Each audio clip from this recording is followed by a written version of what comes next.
BCY party తరఫున rural ఎమ్మెల్యేగా పోటీ చేస్తున్న తనను గెలిపిస్తే రూరల్ నియోజకవర్గ అభివృద్ధి చేస్తానని బీసీవై ఎమ్మెల్యే అభ్యర్థి దుగ్గిరాల దేవిశ్రీ అన్నారు.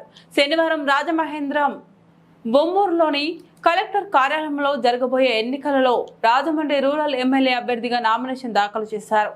ముందుగా తూర్పు రైల్వే స్టేషన్ వద్ద గల రాయల్ అపార్ట్మెంట్ వద్ద నుంచి తన నాయకులు కార్యకర్తలు మహిళలతో పెద్ద ఎత్తున ఊరేగింపుగా కలెక్టర్ కార్యాలయం చేరుకున్నారు. అక్కడ కలెక్టర్ కు నామినేషన్ పత్రాలు దాఖలు చేశారు.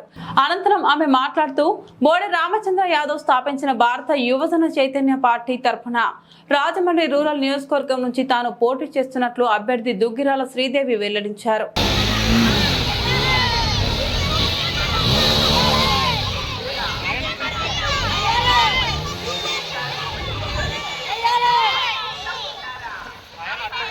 సాయి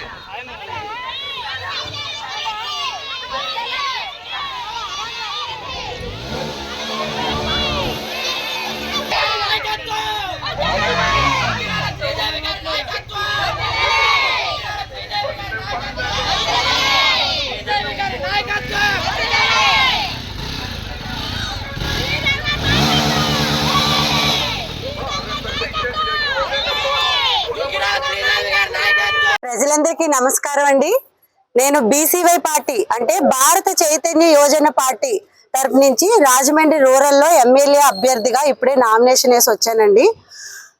నేను గనక ఈ రూరల్లో గెలిస్తే గనక ప్రజలందరికీ కూడా మన రూరల్ని ఎప్పటి నుంచో కొన్ని సంవత్సరాల నుంచి పట్టి పీడిస్తున్న సమస్యలను అయితే పరిష్కరించే దిశగా ముందుకు నేను కొనసాగాలనుకుంటున్నాను. మా బీసీవై పార్టీ గనక గెలిస్తే, నేను ఈ రూరల్లో గెలిస్తే ముఖ్యంగా ఇక్కడ మహిళలు ఎదుర్కొంటున్న సమస్యలన్నీ కూడా తీర్చడానికి నేను ముందుంటానండి. అలాగే ఇక్కడ ఉపాధి అవకాశాలు మనకి చాలా తక్కువగా ఉన్నాయి ఈ రూరల్లో. ఎక్కడైనా కానీ బయటకు వెళ్ళిపోయి ఉద్యోగాలు చేసుకోవాల్సి వస్తుంది. మన పిల్లలు బయటకు వెళ్ళి ఉద్యోగాలు చేయటం ఏంటండి, మన పిల్లలకి ఇక్కడే ఉద్యోగాలు రావాలి. రకరకాలైన ఇండస్ట్రీస్ ను కూడా తీసుకురావడానికి మా నాయకుడు బోడే రామచంద్ర యాదవ్ అన్న ట్రై చేస్తున్నారు. సో ఆయన నాయకత్వంలో మనం గనక ఈ రూరల్ పార్టీలో ఈ రాజమండ్రి రూరల్లో నేను గెలిచినట్లయితే తప్పకుండా మహిళల సమస్యలు అన్ని కూడా నేను తీరుస్తానని నేను చెప్తున్నాను. అలాగే ఇక్కడ పారిశుద్ధ్యం అనేది అసలు ఎక్కడా కనిపించట్లేదండి. డ్రైనేజ్ వ్యవస్థ చాలా అధ్వానంగా ఉంది, అస్తవ్యస్తంగా ఉంది. ఇక్కడ ఈ వాంబే గృహ వాసులు కానీ ఇటు ఈ షెల్టాన్ దగ్గర నుంచి మన ధవళేశ్వరం, కడియం, అలాగే సాయిబాబా టెంపుల్ వరకు కూడా ఉన్న డ్రైనేజ్ ని మనం చూసుకున్నట్లయితే చాలా చండాలంగా డంపింగ్ యార్డ్ లాగా తయారైపోయిందండి. వర్షం వస్తే మురుగు నీరు అంతా కూడా బయటకు వచ్చేసి ప్రజలందరూ పడవల్లో వెళ్ళాలా అన్నట్టుగా ఆలోచన వచ్చేసింది. దీనివల్ల ప్రజలందరూ కూడా రకరకాల ఆరోగ్య ఇబ్బందులకు గురవుతున్నారు. సరైన మంచినీళ్ళు లేవండి. ఒక గంట కూడా సరిగ్గా మంచినీళ్ళు ఇవ్వట్లేదు వీళ్ళందరికీ.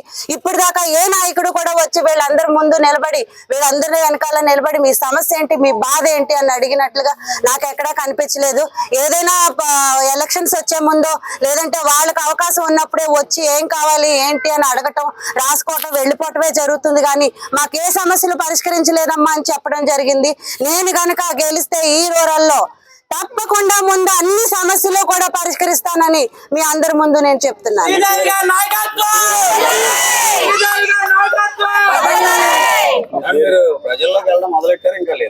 ప్రజల్లోకి వెళ్ళడం నేను ఆల్రెడీ మొదలెట్టానండి. ఇంకా రేపటి నుంచి ఇంకా ఉధృతంగా వెళ్తానండి.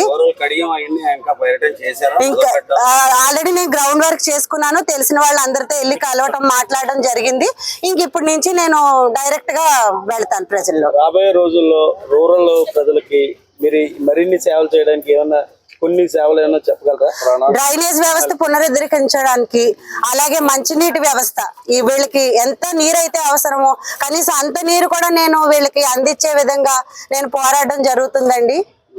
అలాగే మా అధ్యక్షుల వారు కూడా వస్తారు.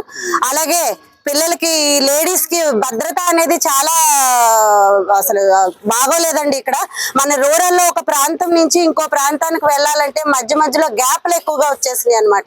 ఈ గ్యాప్ల్లోని స్ట్రీట్స్ లైజ్ లేక చాలా ఇబ్బంది పడిపోతున్నారు లేడీస్ బయటకు వెళ్ళాలంటే. సో పోలీసు వారి సహాయం తీసుకొని షీ టీమ్స్ ఏర్పాటు చేయటం, వాళ్ళకి కావాల్సిన సదుపాయాలు ఏర్పాటు చేయడానికి కూడా నేను తప్పకుండా కృషి చేస్తానండి. మా పార్టీ గుర్తు చెరుకు రైతు.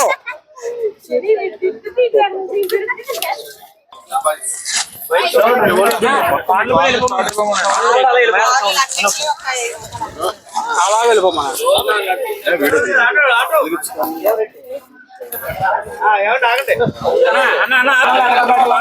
చిన్నపిల్లమ్మా, పెద్దోళ్ళు కాదు, పెద్దోళ్ళు ఉండండి.